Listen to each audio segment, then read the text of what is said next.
아멘.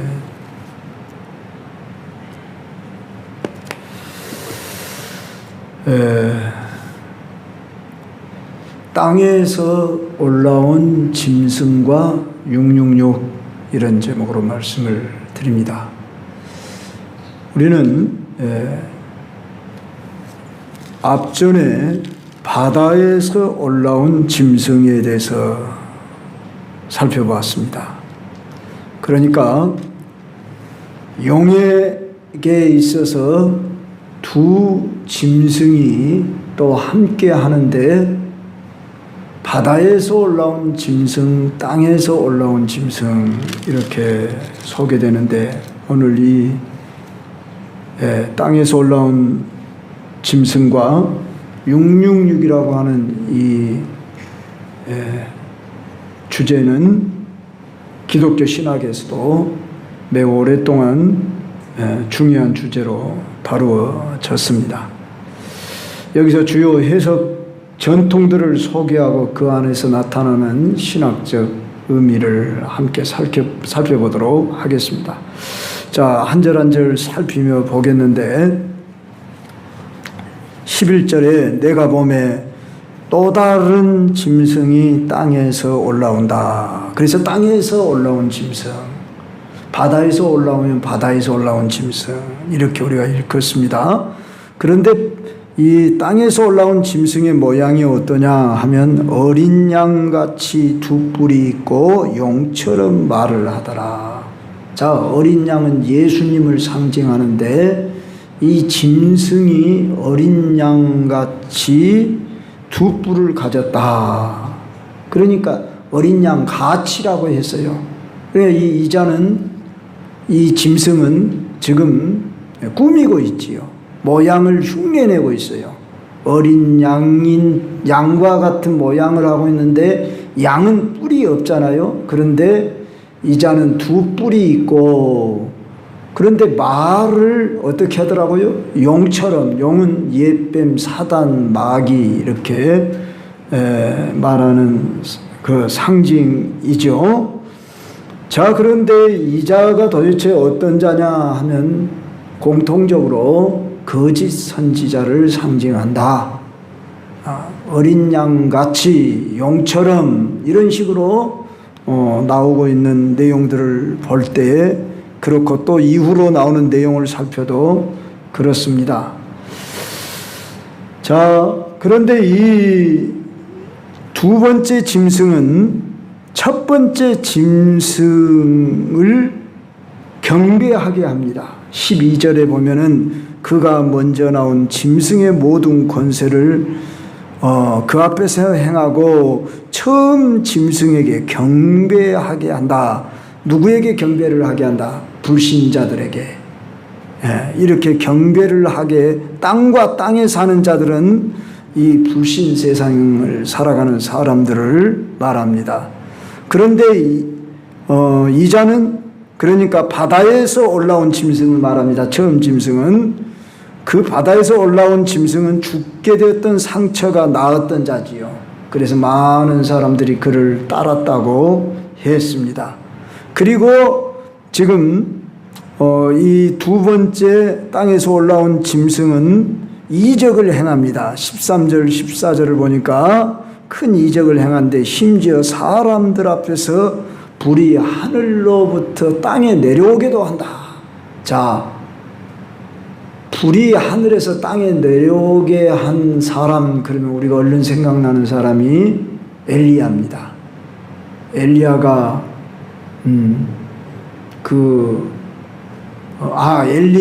엘리사도 그렇게 했고 엘리야도 그렇게 했고 엘리사도 불이 하늘에서 떨어지게 하는 이적을 내렸어요. 엘리야만 아니라 엘리사 선지자가 이렇게 50인씩 이렇게 왕이 사람들을 보내니까 불이 내려서 그들을 사르게 하는 그런 기적의 역사를 내렸던 것처럼 지금 이 거짓 선지자가 기상천외한 이적을 나타내 보인다. 그러니까 우리는 이 땅에서 표적 이적 신앙을 쫓으면 안 된다 그 말이죠. 놀라운 막 이적을 행한다고 그래서 진리를 떠나는 그런 걸 가르치고 그의 도덕이나 행실은 바르지 못한데 그냥 막 이적을 행한다고 따르면 안 된다 그 말이에요.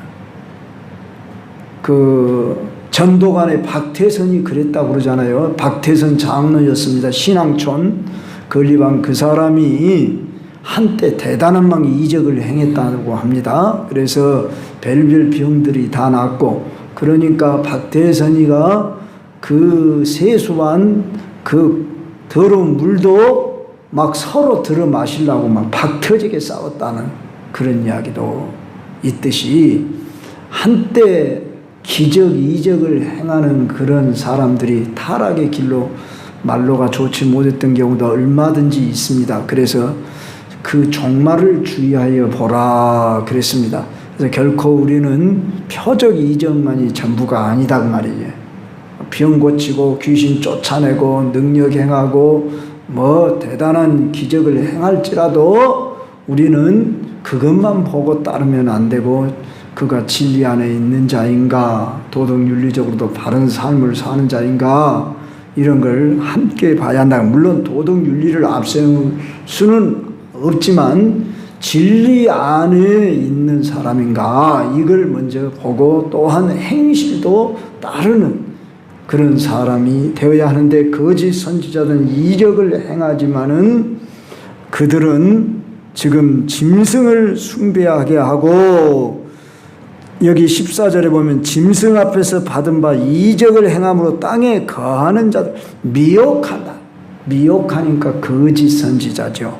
땅에 거하는 자들에게 이르기를 칼에 상하였다가 살아난 짐승을 위하여 우상을 만들라. 예, 칼에 상하였다 살아난 짐승은 바다 짐승이에요. 이 바다에서 올라온 짐승. 그러면 이 바다 짐승이 뭐고, 이제 방금 땅에 올라온 짐승은 거짓 선지자다, 이렇게 제가 말씀을 드렸으니까, 첫 번째 짐승은 정치 권력 제국을 상징합니다. 그 시대로 볼 때는 로마 제국을 상징하는 것이 바다 짐승이라 이렇게 볼 수 있고, 오고 오는 세대로 볼 때면은 시대마다 정치 권력을 얻고 믿는 자들을 핍박, 박해하는 세력들, 이게 바다에서 올라오는 짐승이요. 그 다음에 땅에서 올라온 짐승은 미혹하는, 그러니까 종교적 세력이다. 종교적 세력을 상징한다. 미혹하는 이런 거짓 선지자 역할을 하는 사람들을 가르쳐 말한다. 이렇게 봅니다. 이들은 동시적으로 다 하나님을 대적하는, 우상을 만들게 하고 숭배하게 하는 그런 세력 집단을 가리킨다 하는 것입니다. 만약 짐승을 경배하지 않으면 어떻게 한다겠습니까? 15절 보니까 그가 권세를 받아 그 짐승의 우상에게 생기까지도 주었어요. 그래가지고 그 짐승의 우상으로 말하게 하고, 또 짐승의 우상에게 경배하지 아니하는 자는 몇이든지 다 죽이게 하더라. 자, 이런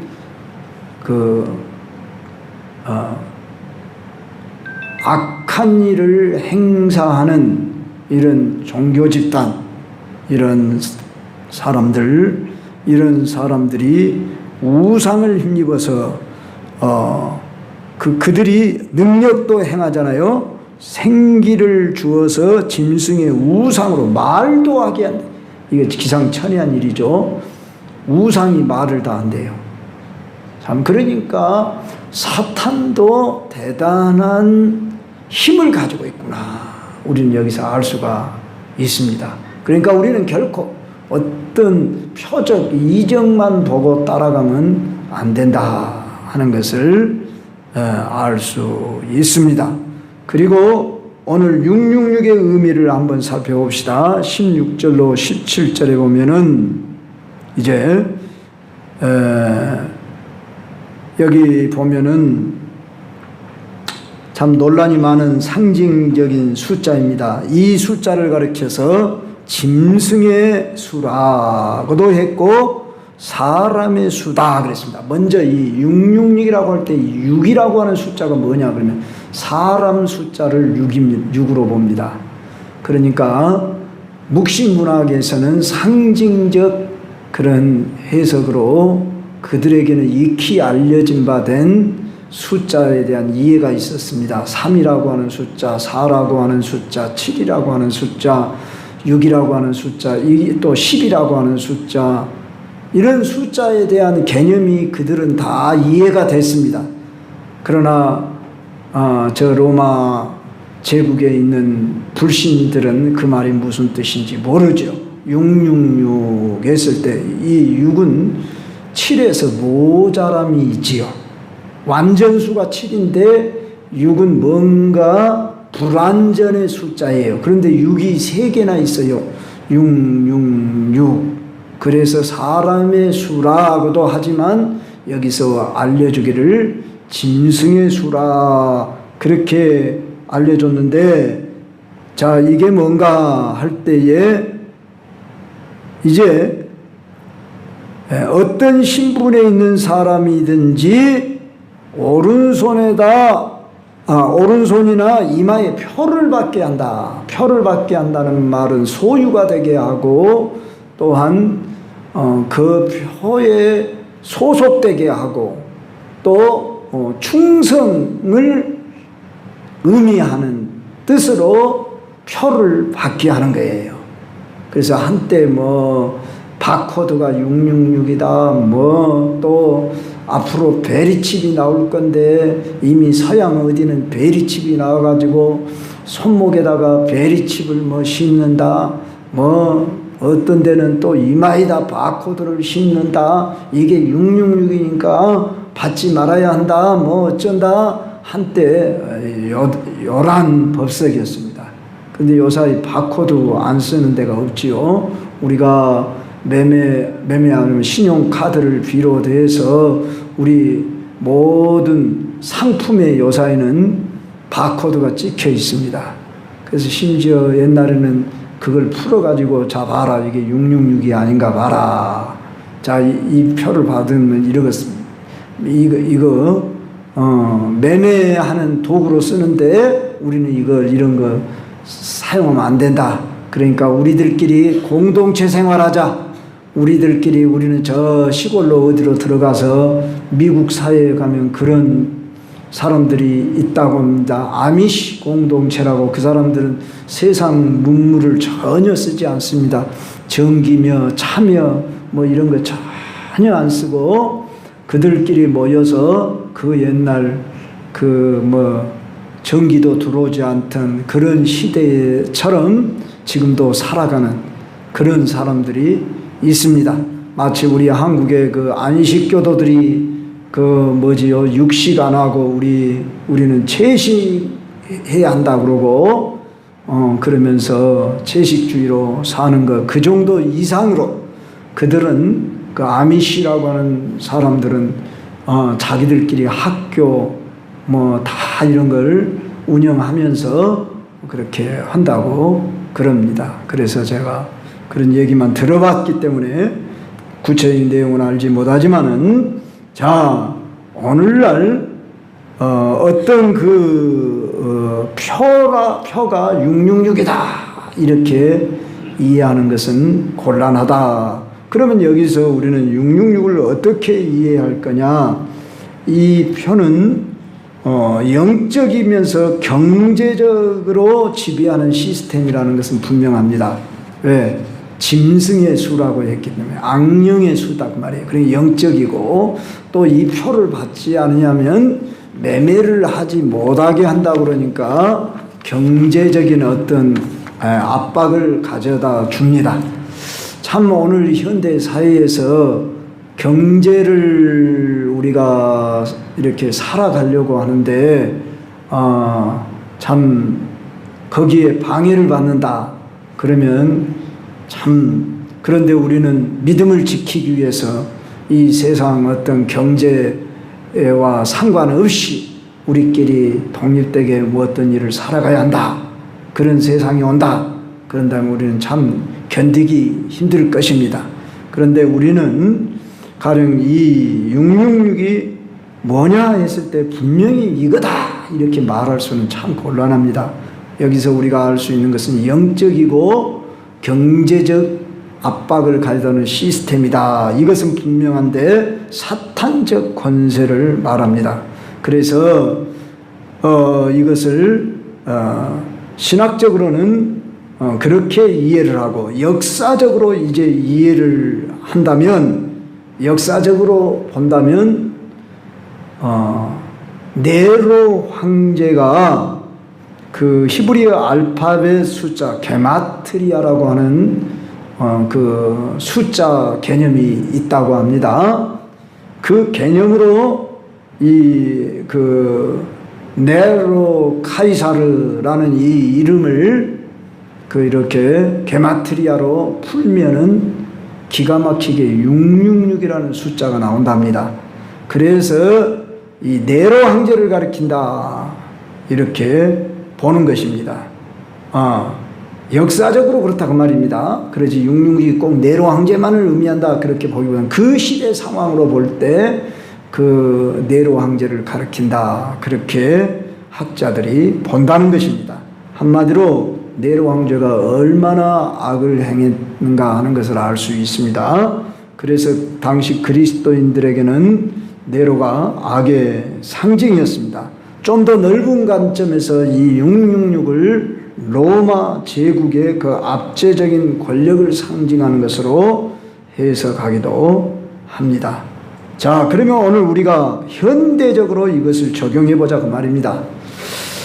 이 계시록 13장에 나오는 두 짐승, 바다에서 올라온 짐승, 땅에서 올라온 짐승은 자, 먼저 정치적인 권력을 가지고 우리를 압박해 오는 것이 바다에서 올라온 짐승을 상징한다고 그랬고, 땅에서 올라온 짐승은 종교적인 그런 미혹하는 거짓교리를 가지고 우리를 이렇게 미혹하는 세력을 가리켜 우리는 볼 수 있다. 현대적으로 적용을 하자면, 그럴 때 정치가 종교와 결탁을 해서 신앙을 방해하는, 가령 그렇게 우리가 좀 극단적으로 비유하면 어떻게 될지 모르지만 꼭 극단적은 아닐지라도 자 보세요. 우리가 공산주의화 되면 우리는 신앙생활 정말 하기 힘들 겁니다. 그러지 않겠습니까? 지금도 북한이 어때요? 공산주의 되니까 그들은 숨어서 겨우 신앙을 유지하기에 목숨을 걸어야 하지 않습니까? 성경도 소지할 수 없고. 그러니까 정치적인 어떤 이런 바다짐승 같은 세력이 오지 않도록 우리는 기도해야 할 것이고, 또 아주 이단 세력이 세상에 판을 치고 진리가 무엇인지 비진리가 무엇인지 분별이 안 오도록 세상을 혼란스럽게 하고 이단 세력 사이비들이 막 득세하게 된다면 많은 사람들이 미혹을 받지 않습니까? 지금도 그러지 않습니까? 신천지를 비롯한 그쪽에 있는 사람들은 자봐라, 우리는 이렇게 지금 막 한 해에 10만 명이 우리는 세례를 받았다 그러면서 막 자랑을 하며 증거를 하잖아요. 그러면서 그렇게 이 지상교회는 기존 교회들은 뭐 하는 거냐, 너희들은 죽은 교회다 막 그러면서 이렇게 떵떵거리지만은 우리는 분명히 압니다. 저들은 마치 풀이 자라다가 가을 되고 겨울 되면 사그라들듯이 사그라들 날이 머지 않을 것입니다. 정통교회는 핍박이 있고 고난이 있어도 우리는 믿음을 지키면서 인내할 때에 우리가 승리하는 것이지, 결코 어떤 눈에 보이는 숫자 또는 어떤 부요, 이런 세력을 우리가 흔들리면 안 된다 하는 것을 배워야 할 것입니다. 결론적으로 우리는 어떠한 고난이, 역경이, 시련이 와도 우리는 미혹받지 않으려면 바른 진리 안에 깨어 있어야 되고, 정치, 권력 집단이나 나의 어떤 직업, 어떤 이익, 이 수단 때문에 내가 신앙을 변질하거나 타협하는 그런 일이 없어야겠다 그 말입니다. 이 믿음이 그 무엇과도 바꿀 수 없네, 우리는 주 예수와 바꿀 수 없네 하는 이 찬송가 가사처럼 우리에게 어떠한 유혹이 돌아와도 이것은 지금부터 우리가 작은 일에서부터 지켜야 됩니다. 어떻게 말하면 주일 신앙 하나부터서도 우리가 바로 지켜나가도록, 내게 조금 손해가 와도 내가 이 주일 신앙을 하리라. 그리고 또 어떤 세속의 유혹이 있으면서 우리 단체로, 우리 집단으로 들어오면 지위를 높여주겠어,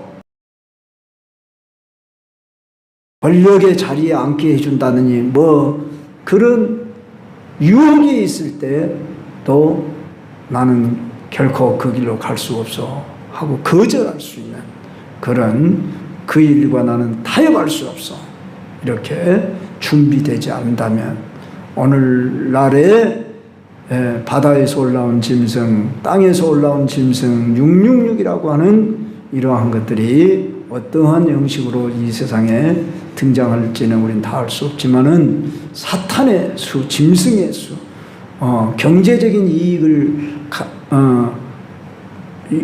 미혹을 가져다 주면서 우리에게 손해를 입힌다 할지라도 나는 신앙을 타협할 수 없어 하고, 이렇게 우리가 지금부터 준비할 수 있도록 하시기를 바랍니다. 오늘도 우리는 믿음으로 이기는 삶을 살아가십시다. 기도하겠습니다.